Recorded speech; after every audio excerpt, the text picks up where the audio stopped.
Good morning, students. Today topic is bar graph. In the previous lesson, the topic was pictogram.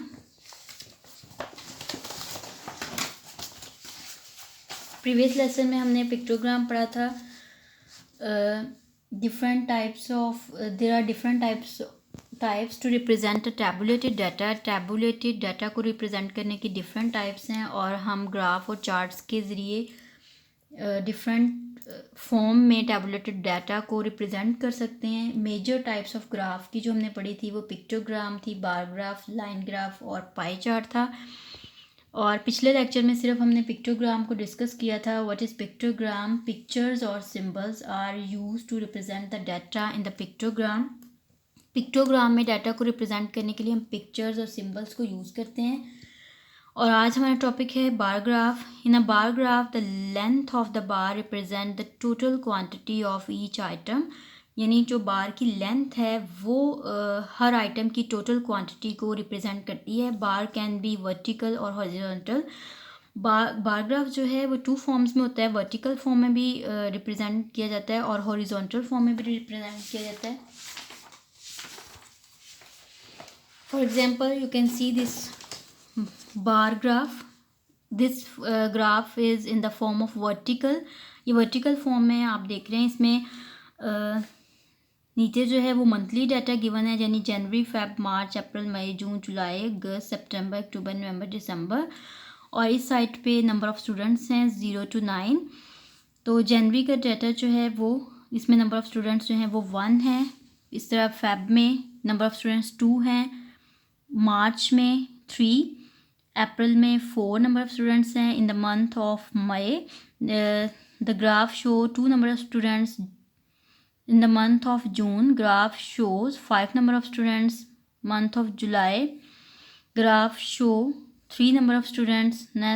अगस्त में 2 number of students. सितंबर में 8 number of students. अक्टूबर में graph show in the month of October there are 2 number of students. In the November there are 6 number of students and December there are 2 number of students. इसी तरह से ये vertical bar graph है और हम horizontal bar graph को इस तरह से रिप्रेजेंट करेंगे. हॉरिजॉन्टल बार ग्राफ में आप देख रहे हैं कि बार्स जो हैं वो हॉरिजॉन्टल फॉर्म में है. This there is a data of month and there is the number of students. A bar graph are used to highlight the difference among the items of study. They are useful for comparing the relationship among the items.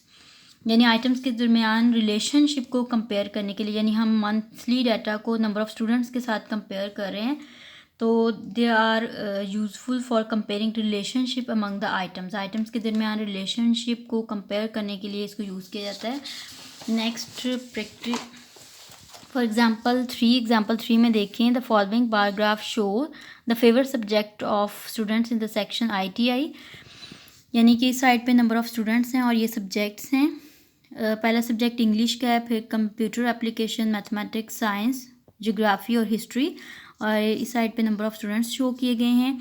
This question has 3 part. First part, which is the most popular subject. तो आपने बार की length check करनी है. जिस बार की length ज़्यादा है, इसमें कंप्यूटर एप्लीकेशन जो है उसकी लेंथ ज़्यादा है, यानी उसमें 12 नंबर ऑफ़ स्टूडेंट्स हैं. तो most popular subject is computer application. Answer यहाँ पे मेंशन है, computer application. Next part B, which is the least popular subject. सबसे जो कम पॉपुलर सब्जेक्ट है वो कौन सा है. आपने बार की लेंथ चेक करते हुए देखना है कि साइंस जो है वो सबसे लीस्ट पॉपुलर सब्जेक्ट है. तो यहाँ पे इसका आंसर मेंशन है साइंस. नेक्स्ट है, how many more students choose mathematics compare to the science as their favourite subject.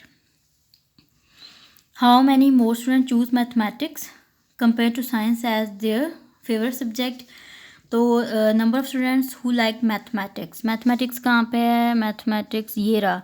Mathematics में नंबर ऑफ़ स्टूडेंट्स जो हैं वो मैथ के कितने? 8 हैं.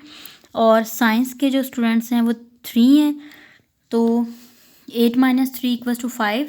5 more student choose mathematics compare to science as their favourite subject. Next है exercise पे आ जाते हैं. Practice 7C is level 1. Bar graph show the annual involvement of foreign students in the school at each level. This graph में annual enrolled of foreign students इस side पे mention है और लेवल इस साइड पे मेंशन है नीचे. तो इसमें सेक्शन 1 में कितने स्टूडेंट्स इनरोल थे? 25. सेक्शन 2 में 22 है. सेक्शन 3 में 18 है. सेक्शन 4 में 15 है. इसी तरह से सेक्शन 5 में 10 है. तो part A, which level has the most number of foreign students? Most number of foreign students is the bar represent section 1 foreign students is the longest. So कौन सा है ये लॉन्गेस्ट बार जो है वो ये है. सो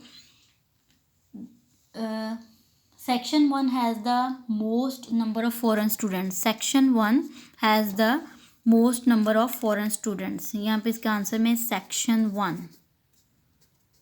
represent the most number of students. Next part B, what is the difference between number of foreign students in section 2 and section 5? section 2 और section 5 में number of foreign students में difference क्या है section 2 में और section 5 में?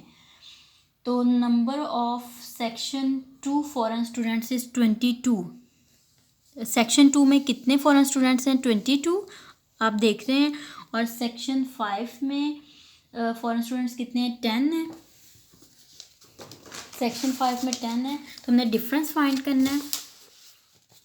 Part B, the number of section 2 foreign students,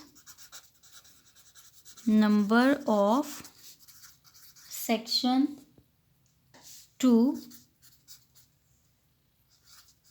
foreign students equals to 22. Next, number of section 5 foreign students equals to 10. 22 minus 10 equals to 12. There is a difference of 12 students. कितने students के difference in दोनों के दरमियान, यानी कि foreign section 2 foreign students के और number of section 5. Section 2 और सेक्शन 5 में स्टूडेंट्स का डिफरेंस हमने फाइंड करना है. तो हमने माइनस किया है. सेक्शन 2 में स्टूडेंट्स जो थे वो 22 थे. सेक्शन 5 में 10 थे. जब हमने इनका डिफरेंस फाइंड करना है तो इनको माइनस करना है, यानी 22 माइनस 10 वी गेट 12. यानी 12 स्टूडेंट्स का इनमें डिफरेंस है. There is difference of 12 students. There is difference of 12 students. Homework is practice question 1 plus question 2, page number 198 plus do question 3 on note copy.